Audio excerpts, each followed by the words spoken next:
Hi guys, ഇതെൻ്റെ വീട്ടിലെ ചെറിയൊരു തക്കാളി തോട്ടമാണ്. ഇതേ നോക്കിക്കോ, ഒരു ചെടിയിലാണ് ഇത്രയും തക്കാളി പിടിച്ച് കിടക്കുന്നത്. ആദ്യമായിട്ടാണ് എൻ്റെ വീട്ടിൽ ഇത്രയും തക്കാളി പിടിക്കുന്നത്.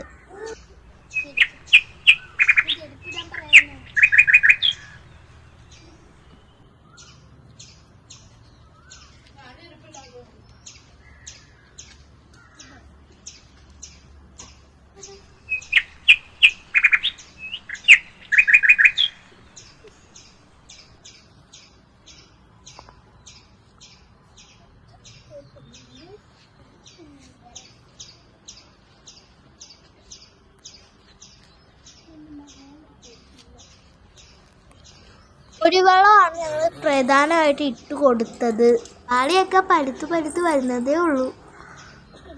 ഹായ്, ദേ ഒരു കുഞ്ഞു തക്കാളി കിടക്കുന്ന കണ്ടോ, പഴുത്തത്.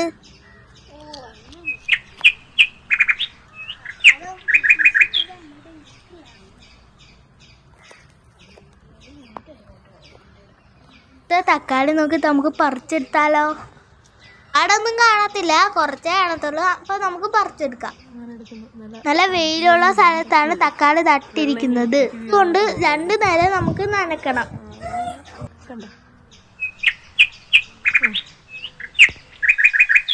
ഗൈസ്, ഞാനും എൻ്റെ ഫ്രണ്ടും കൂടെയാണ് ഇന്നത്തെ തക്കാളി വിളവെടുക്കാൻ പോണത്. തക്കാളിയുടെ വെയിറ്റ് കാരണം മരമൊക്കെ താന്ന് കിടക്കുക. തക്കാളിയുടെ വിളവെടുപ്പ് കഴിഞ്ഞു. ഇതേ നോക്കിക്കേ. അപ്പോൾ ഗൈസ്, ഇന്നത്തെ കറിക്കുള്ള തക്കാളി നമുക്ക് കിട്ടിയിരിക്കുകയാണ്. വീഡിയോ ഇഷ്ടപ്പെട്ടവർ കൂട്ടുകാർ സബ്സ്ക്രൈബ് ചെയ്യണം.